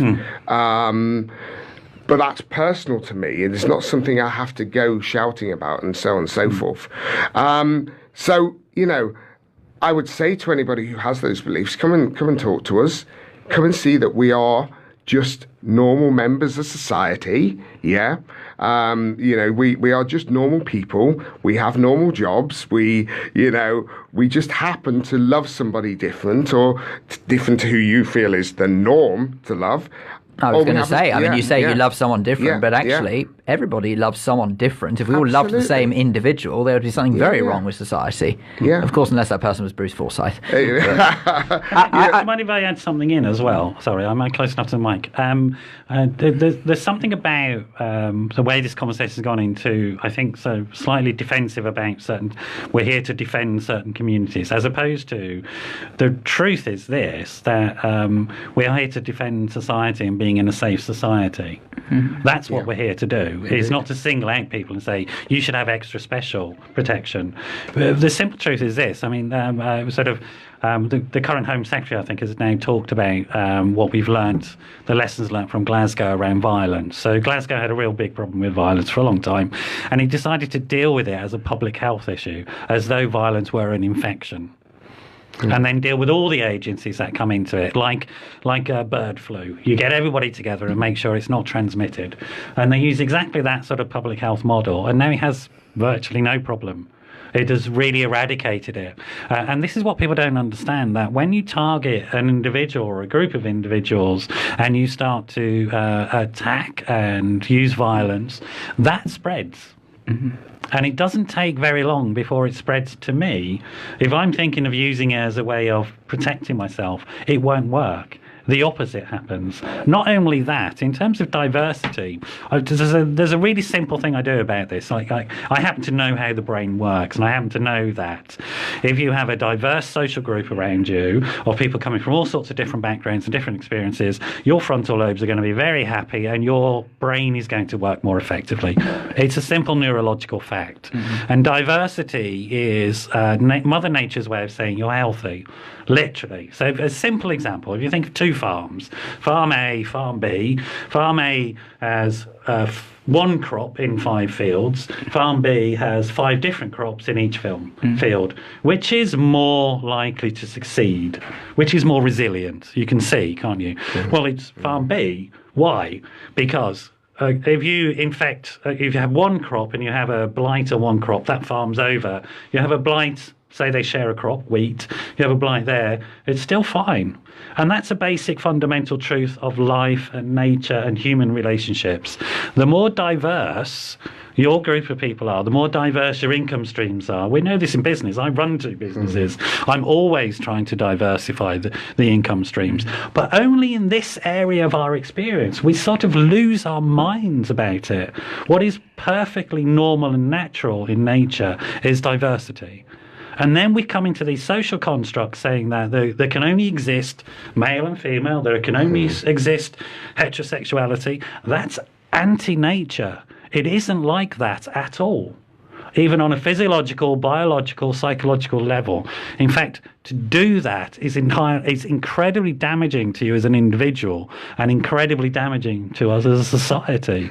And I think we need to not say I'm protecting a small group of people. Actually, I'm fighting for the rights of everybody in society to live in a healthy society and live in a healthy way. And I say it as a straight guy because I know I get as much from this from you guys turning up and bringing in diversity. I know as a fact that it improves my life, without a doubt. And thinking about some points you made earlier on about the definitions of what it is to be a man, for example, I don't want to be in the same definitions of what it was to be a man for my dad. He had no options in life. I've got loads of options. And I've got those options because somebody has screamed about diversity. Yeah. And I've won from that argument. Our guest, David Burton Sampson, has been vigorously nodding along to a lot of what you say, Noel. So what is it that you pick up from what Noel was just saying, David, that you agree? It looks like you agree on most of it. I do. Yeah. And, ultimately, it's all about acceptance. What we should be fighting for is to drive acceptance in our society of whoever you are, whatever you believe, let's just accept it. So long as you're not displaying hatred towards any other group for who they are, just accept that everybody's different. You talked earlier about identity, and actually, ultimately, my end goal here, and it's not going to happen in my lifetime, but I would love to see a stage where it just doesn't matter who you are, where society just accepts an individual for me being David. Yeah, or you being you, or whoever you are, it makes no odds. That's how society should be.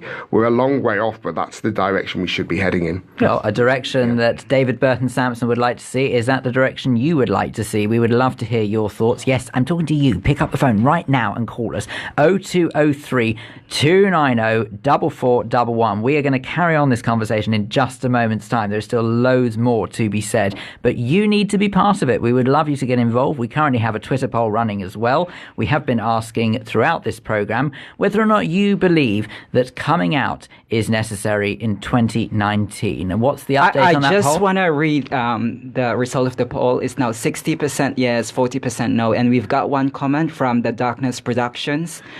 She said, coming out is like talking about your abuse. It means you own it, which in turn gives you power.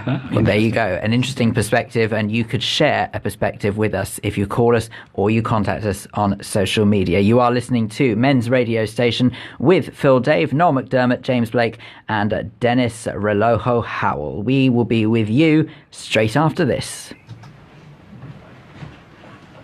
You're listening to Russ Kane on Men's Radio Station, where men really talk. Hello, I'm Lawrence Davis. I'm the proud owner of South Cigars in Mayfair and Knightsbridge. For the past 60 years, we've been providing the world's best Cuban cigars. When it comes to cigars, there's no other than South Cigars from Mayfair and Knightsbridge. We at Souther's would like to wish Men's Radio Station every support in their task for helping men's emotional and mental well-being. Check them out. Men's Radio Station, where men really talk. Your call is important to us. You are now number 15 in a queue. At Profile Insurance Services, we treat people as individuals. You'll speak to a real person, not a call centre. We're fast, small, independent, and have a superb team of insurance specialists. And they're really nice too. Advice is totally free and we cover everything. Call 0208 931 3306. Listeners to Men's radio station won't pay a penny for admin fees. That's 0208 931 3306. With Profile Insurance Services, you're covered. Let me tell you about Jermyn Street Theatre. We are the smallest theatre in the West End, only 70 seats. We are a registered charity and not grant-aided, run by a small team of volunteers and trustees. Jermyn Street Theatre is a hidden gem. It combines the comfort and convenience of the West End with the intimacy of a studio. Every seat has a perfect view of the stage, and even a whisper is audible. This is a secret theatre in the heart of the West End, once found, never forgotten. Slick 50 Barbershop is in West Cliff-on-Sea, Essex. Elaine, specialist in retro haircuts, has been trading since 1987. Music and lifestyle are her inspiration. You can also purchase merchandise and Toot Sweet pomade. The shop is open Tuesday, Thursday, Friday and Saturday. Please call 01702 390 916 to book your haircut. Visit barbershoprockabilly.co.uk, Slick 50 Barbershop on Instagram.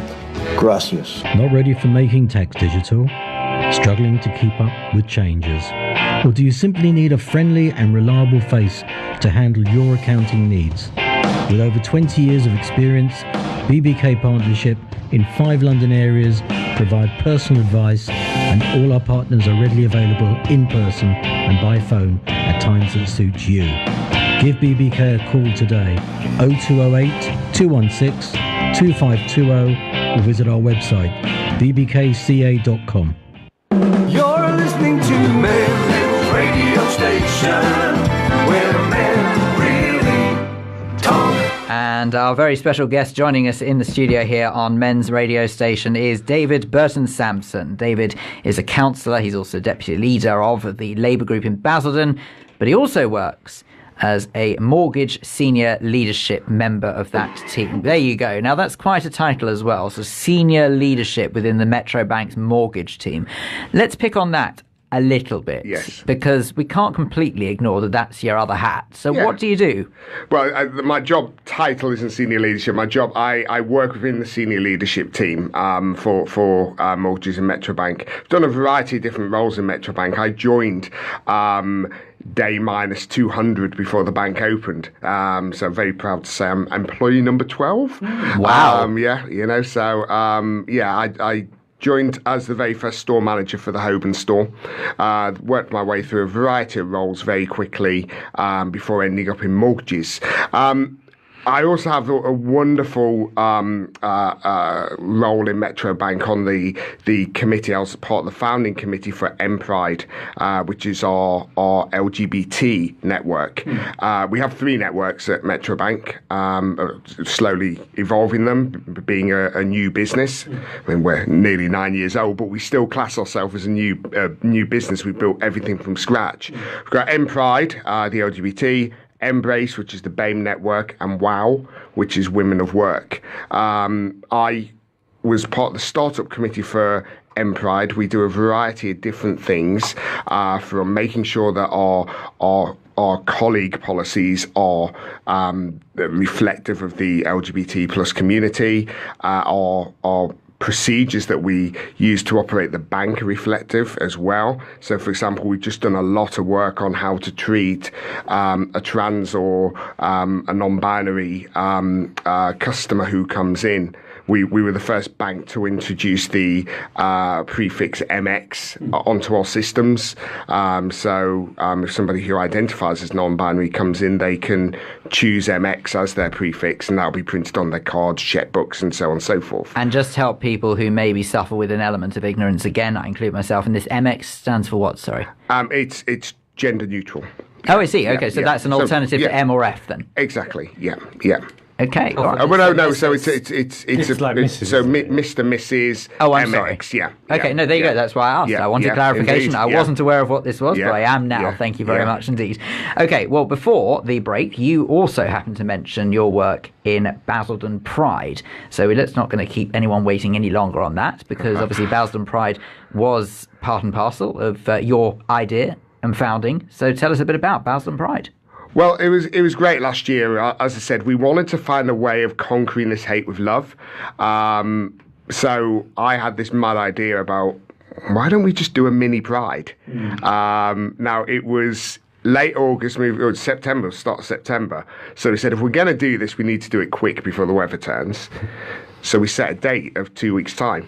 And literally in 2 weeks, we managed to raise the money from a variety of different sources to put on a march with all the security that covers that march, followed by a small festival in our one LGBT venue. It was an afternoon festival. And you know what? It was amazing. It was the march was attended by about 500 people, which is not bad in 2 weeks to generate, that amount of people. Was there any time during that 2 weeks you thought, what the heck have I done? Every day. Okay. Every day. Just want to clarify. It wasn't just about getting the event together.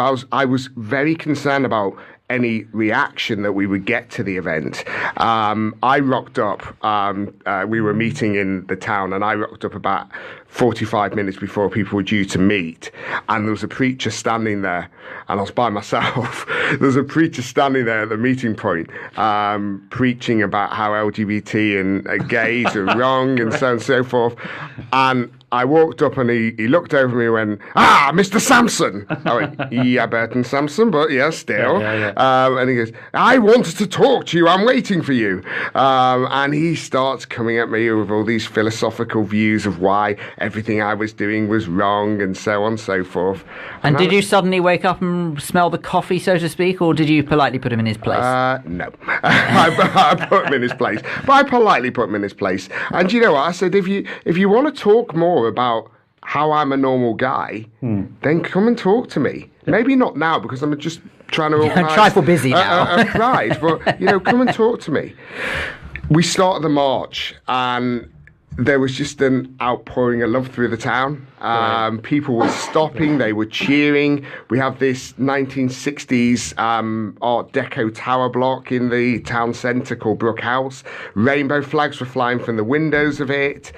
Metro Bank had put the rainbow flags in the windows. I had a bit of an influence on that, but still they did it for us. The coffee cart had the rainbow flags flying. The council flew the rainbow flags. As we got to the road, leading up to the gay club, people were driving past, beeping their horns and cheering. And cheering as opposed to saying, get out of the way and stop blocking the road, I hope. Yeah. They're running you over. Yeah, exactly. It was just such a great atmosphere. Lovely. So we got through the day, and I think we felt that love genuinely had conquered hate. Nice. And a great festival. Any plans to bring it back? We decided we're going to do Basildon Pride 2019. So this is where we do it properly. We launched officially yesterday. Well done. The Eastgate Congratulations. Centre. Thank We're you. hearing it first exclusive here on Men's Radio. Saturday, September the 14th. This year, we're doing a big style. So we've got a march through the town, but we're then having road closures and literally crossing a main Maybe this road. could be the first outdoor broadcast for Men's Radio It station. could be. Well, let's hope Pride. it's one of many. Let's hope it's one of It's a many. Saturday. I don't want it to be the first, but let's hope it's one of many. Because that Indeed. means that we've got 7 months to wait for our first OB. And I'm sure there is no coincidence that you've done it exactly 7 months after Valentine's Day. Well, there you go. Absolutely. Yeah. You were making me think. There was a story I was thinking of, because I went to London Pride this year, and I went with my partner and our son, and he was on my shoulders. He's 8, and just seeing who was at the Pride, witnessing it, was extraordinary. I mean, it was a beautiful range of people. Very diverse. Very diverse. Absolutely. And here we were as a sort of heterosexual family, and we then I had a really interesting conversation with him. His name's Matteo, and he was loving the spectacle. It was all fantastic. He had the rainbow flag, but he couldn't cope with the word gay. He could cope with being at Pride and seeing men and women holding hands and being in love. And then we had a conversation about the word gay, and it was when Mum said, well, it's just people who love each other, and he then went, now I get it. And it was the word gay switched him off, because it has come to mean certain things amongst his peer group or whatever it is. There are negative stories around, where they are just stories, particularly stories about predation and stuff like that. It's ridiculous stuff. But when you explained it to this 8-year-old as two people being in love, and love's okay, isn't it? And he went, oh yeah, it is. Love's okay. And I think that's exactly right.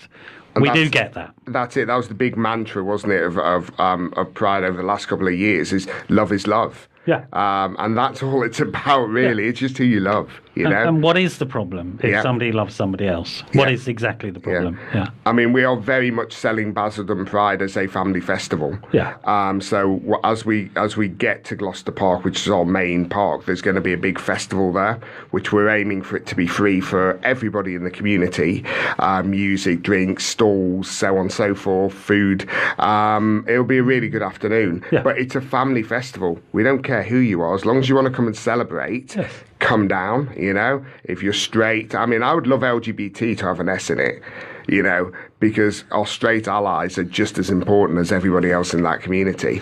Controversial statement here on Men's Radio Station. Here we go again, dividing the nation. The A to Z of sexuality does absolutely exist very clearly. Well, David, earlier on, you mentioned, we've been running a Twitter poll, I mentioned, you didn't mention this, we've been running a Twitter poll on our social media saying that, is coming out necessary in 2019? And you mentioned during the ad break that you have an opinion on, quote, coming out. What is your opinion on coming out, and how necessary is it? It's interesting, because coming out shouldn't be necessary. However, as a gay man, I know that I have to come out almost every single day. On a regular basis, because I'm gay, I am in situations where I have to tell people that I'm gay. It could be something as simple as having a conversation with somebody, and somebody talking about oh, you're married, so how long have you been with your wife? Those situations happen to me all the time. And I have to say, it's not a wife, it's a husband. You know. Does that annoy you? Yes, it does. It does. Explain to people listening why, because that's important to get that across. Why is that annoying? People assume because I've got a wedding ring on my finger and I'm male, that I am married to a woman. And yes, we have equal marriage now. The rights of LGBT, and I heard you talking earlier about laws and so on and so forth, and the rights of the LGBT community are much more equal than they were. You know, even 4 years ago when marriage was legalised. However, that doesn't change the attitude to people. That's a much harder battle to win. But it's the truth of it. We need to give that time, because marriage has been for so long between a man and a woman. Is it not only natural that only 4 years after it was, for want of a better term, redefined, that people are understandably going to think back to what they've always been brought up to believe? Yeah. Indeed. Well, I would get asked questions when I was younger. You know, have you got a girlfriend? That would be the natural question of work colleagues would be, have you got a girlfriend? No, I've got a boyfriend, and there I am being forced to come out again. You know, there's different levels of coming out. There's coming out to your friends, which is always the easier one, I think, because you tend to align your friendship group to people who have similar values as you. It's coming out to your family, which is the real toughie. And what was that experience like for you? It was hard for me. And, you know, my mum will probably listen back to this at some point, and she's probably never heard me say this, but my mum found it really hard to deal with when I came out. She really struggled, and there was a period where we didn't speak very much. I think she felt that she had failed as a parent because I had turned out gay, and you know, she realises now that's not it, that I am who I am because that's who I am. It's nothing to do with how my mum brought me up, and she absolutely embraces me and my husband as he now is, you know, and she's totally 100% accepting of who we are. But that was probably the environment she'd been brought up in. She'd been brought up in a Catholic family where being gay was wrong. I had an interesting childhood because I was brought up in Liverpool, and you look at my different intersections. I'm mixed race, I'm gay, and Catholic, and a Scouser. So some people get the best of all worlds. Yeah, exactly. You could argue. But I lived on the outskirts of Liverpool. I was the only person of any colour in my junior school. And how did that impact on you, if at all? I was bullied terribly. I used to have all sorts of bullying happen at lunch times and so on and so forth. And the school didn't really do much about it in those days. I went to senior school. It was really interesting when I went to senior school. There was one black guy in the senior school when I arrived there. And he walked up to me and goes, "Don't worry, anybody come up and cause you any trouble, I'll be after them." And he said, that was the guy. And, have you remained friends? We have, yeah. And straight away I felt totally different, and senior school was a very different experience because of that one conversation on day one.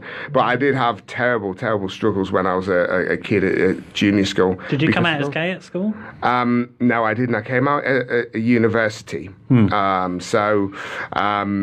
Again, I went to a Catholic senior school. Yeah. And would have been impossible. It was almost impossible. I mean, remember, Section 28 was enforced then. That's right, yes.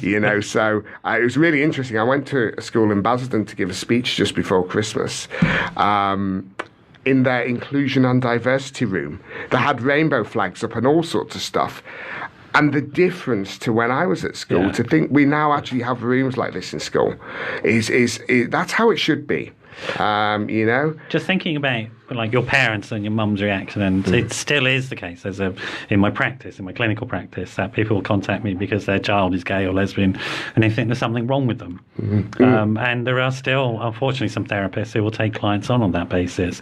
My response is say there isn't a problem, unless you make it a problem, because it's perfectly normal and natural. But arguably, isn't the problem though with the parent who thinks like that, and therefore potentially the parent themselves needs some sort of help to recognise that there isn't a problem? I'm quite happy to help people sort of reorder their thinking around this. But there is a bit of a lag, I think, culturally, is what we're talking about. So institutionally, we've got these changes that have taken place, but there's still a lag in the thinking. Like you said, marriage does no longer means fact. It no longer means between man and woman anymore. Fact, legal fact. But that will take a while for it to filter into people's consciousness. The whole thing of conversion therapy is very, very concerning. It's revolting. Actually. Do people know about conversion therapy? But for the people that don't? So for people that don't, conversion therapy is not therapy at all. It doesn't exist as a therapy. It's nonsense. Is it more of a brainwashing then? It's now been basically banned in the UK. It is practiced by people who have prejudicial views about what sexuality is, and they try and get children or adults who are gay or lesbian to convert to being heterosexual, which is impossible to do. It's actually impossible to do because if you think about the Kinsey scale, you may not have heard of the Kinsey scale. Well, the Kinsey scale, I think, is still relevant. That you have one end a grouping of people who could identify quite strongly as heterosexual, and the other end a grouping of people who would identify quite strongly as LGBT plus, and then in between a whole bunch of people who could really move either way. And they're a longer continuum, and that's basically what it is genetically. Trivialising it, they're a bit like swing voters. Yeah, but some people have the ability to change their sexual identity, and some people don't. Okay, so some heterosexuals are more towards the middle bit and can experiment with their sexuality and can naturally be attracted to same-sex or opposite sex. But for most people, that's not the case. They're attracted to the sex they're attracted to, and that is genetically predetermined. That's the way it is. It's the way you are. It's the way you're born. And Mother Nature created that diversity again for lots of really good reasons. Oddly enough, we think one of the reasons, sorry, not that you're a penguin, but there's some new research come out that from penguins that show that gay male penguin couples serve a very useful social functioning. When an egg is abandoned, they'll pick it up and adopt it. Yeah. So there's a lot of because childbirth is very dangerous. It makes absolute sense that there would be coupling happening outside of childbirth to be there. I mean, but again, I don't want to go down that road because we just know it's natural and normal. I mean, there's some really scary stats. I've been doing some work with Stonewall over the last over the last year or so, and there's a large number of LGBT people in the community who will suffer from mental health issues because of who they identify as or who they love, and hopefully those individuals will seek medical help to support them in whatever form that may take. But there's a stat that says 1 in 20 LGBT people who seek medical help are advised to get help to change how they feel. And that is in a report from last year. That's awful. 1 in 20 individuals. That's absolutely dreadful. It should be banned. I mean, my personal view and professional view is that any professional who tries to convince people that their sexual orientation is somehow wrong really needs to be struck off. I agree. Absolutely, without a doubt, and just get rid of them because we don't need them in the professions at all. We do have issues, and there are issues thinking about the trans stuff around people who have mental health problems who want to transition. So it is the case that if you have a mental health problem and you want to transition, it's unlikely you're going to be allowed to do that with statutory support until you deal with the mental health problem. But they are separate issues. They're what we call two primary conditions. They are not connected. You don't want to transition because you are mentally ill or you have a mental health problem. You want to transition. People, it's like this. Coming back to this idea that there's a sort of relatively easy decision that somebody makes to identify as something. Given the backlash that happens in society, does anybody truly believe that somebody wishes to identify as non-binary just for a laugh? No. And as well, it's even... Because I woke up this morning, it feels like a good idea. I think today I'll decide I'm non-binary because I live in a society that will go, well done. No, it's not what happens. You identify as non-binary, you're more likely to have somebody kicking your head in. Yeah, exactly what I was going to say. That's what's going to happen, right? Correct. And that's not an easy decision to make, and somebody doesn't make that because of a whim. They make that decision because they have known this about themselves all their life. Yeah. And that's what happens. And they are tearing themselves apart because they are living in a state of denial, in a state of lying, and they are creating all sorts of problems for themselves: addiction, substance misuse, self-harm. And these are the stats, fact. Correct. This is what happens to people, is they are destroyed by this stuff. They are destroyed by what happens when they have to live a lie about themselves. The suicide figures for trans groups are through the roof. 46% of trans people attempt to commit suicide. It's extraordinary. That's just disgusting. It shouldn't be happening. That's allowed to happen. And the thing is, it's preventable. It is absolutely preventable. And we are beginning to prevent it by having MX on our cards. That saves somebody's life. Yeah. And who's going to argue against that? I'd like them to come in and get on the phone and argue with me that's wrong to do. Well, are you seriously saying you should condemn somebody to death because of some letters on a bank card? I accuse you. If that's what you do, I accuse you. And you really should face up to yourself. If that's what you really believe, you should look in that mirror and face up to yourself. It's disgusting. Well, you've heard it from Noel. He has posed it to you. If that is something that resonates with you, if you do believe that your views do equal that of what Noel has suggested he finds abhorrent, then give us a call and tell us why you believe what you believe. Give us a call on 020 3290 4411. That's 0203 290 4411. Making it very clear, if it's your opinion, you're entitled to your opinion. It doesn't mean that you're right, it doesn't mean you're wrong. It means that it is your opinion and you're very welcome to share it with us. Men's radio station is ultimately where men talk, and we want you to talk to us. You can also get in contact with us through the art of social media. You can go to facebook.com/Men's Radio STN. That's Men's Radio STN, the shortened version of the word station. Or on Twitter, we are at Men's Radio STN. Dennis, update on the Twitter poll.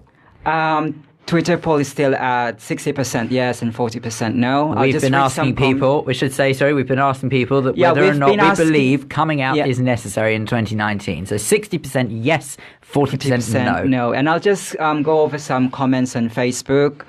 Jeep says that David speaks a lot of sense, and also Marx agrees with that. And we've also got Ras, who bit annoyed earlier about the B word.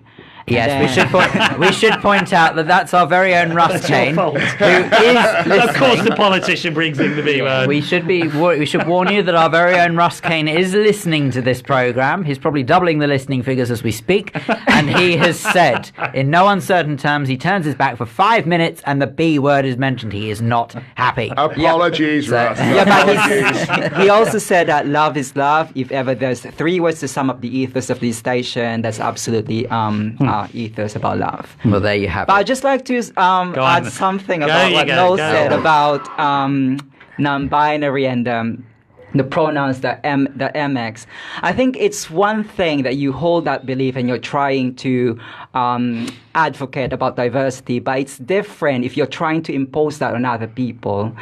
I find it sort of an imposition, really, to force me to address people other than he or she, or other than Mr. and Mrs. I find that of an imposition. I respect your belief, and also you were talking about earlier about people's belief, that we should respect that. I'm fine with your belief. I'm fine with your religious belief, so long as you don't think that as a gay I should be thrown in the building.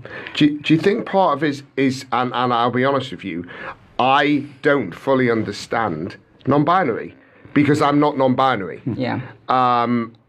I don't fully understand how a trans person would feel because I'm not trans. Do you think part of it is that we just don't understand?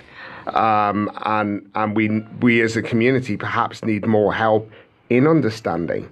I don't think, I could only speak for myself, but I don't think it stems from my lack of understanding, because first and foremost, I'm LGBT, and second, I'm also a member of minority. So I think somehow I would sound hypocritical because I'm a member of the supposedly group that could claim victimhood, but I just don't subscribe to that idea. So both my folks came over in the 50s from Ireland, and when they came over, it was very much the signs on the rented accommodation would say no blacks, no dogs, no Irish, in that no order. Jews as well, absolutely. In that order, and then I started working in refugee populations when I moved into social services here in Haringey and et cetera, and there was without a doubt one of the groups that I was quite surprised at as having quite prejudicial views to refugees and new incomers were settled migrant communities.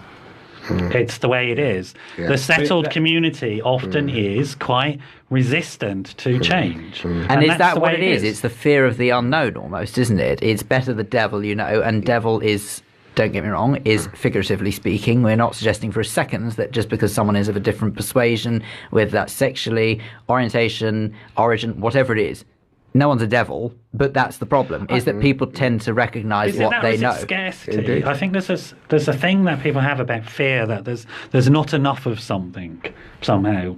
And love is an interesting one, because love suggests there is enough of everything. And if you put that into the equation, suddenly you're in a bountiful relationship to yourself and other people, and there's no competition going on. Whereas if you're not in a loving relationship, you're in a much more competitive, scarce relationship. And coming back to your thing about what's going on at the moment, austerity, etc., in those times, and historically this is true, when you have times of so-called scarcity, people begin to fight much more against each other. And it's unfortunate. It's an unfortunate truth. And if we can stop that agenda and change the agenda into there is enough, there really is enough. There's enough for trans, there's enough for LGBT, there's enough for gay, there's enough for straight, etc. There's enough for all of us. And we move into that dialogue, I think then we have a much better hope, which, I think is absolutely right. Yeah. Well, I'm afraid what is also the unfortunate truth, gentlemen, we've run out of time. Is that we have run out of time. I can't quite believe I have to say this, because those 2 hours have absolutely flown by. But we do have to very clearly thank our guests, David Burton Sampson. If people want more information, where do they go? How do they find you? How do they find me? Well, I've got a Facebook page, or they can, if it's in relation to Basildon Pride, look at www.basildonpride.co.uk, or you can find me at DBS Counsellor, Counsellor for St Martin's, I think it is, something like that. Type in DBS and I come up. Well, Councillor David Burton-Sampson, thank you very much indeed to you. We also must thank our other guest, Mark Mason. The reason why we're doing the thank yous now is that I did mention to you that the next hour of Men's Radio Station is a pre-recorded part of the programme. So you will hear our very own Russ Kane speaking to Dr. Pam Spur. All things sexual is coming right up. But we do have to also say thank you to the live team today. That was Noel McDermott. Thank you very much to producer James Blake, and also to Dennis Relojo-Howell. We thank you very much indeed for listening and for taking the time to interact. Men's Radio Station will be live next Sunday from midday. Russ will be back. You'll be delighted to hear. I'll probably be here as well, as will the rest of the team. But for now, after the break, you will hear what happened when Dr. Pam Spur met with our very own Russ Kane. Thanks for listening. You're listening to Russ Kane on Men's Radio Station, where men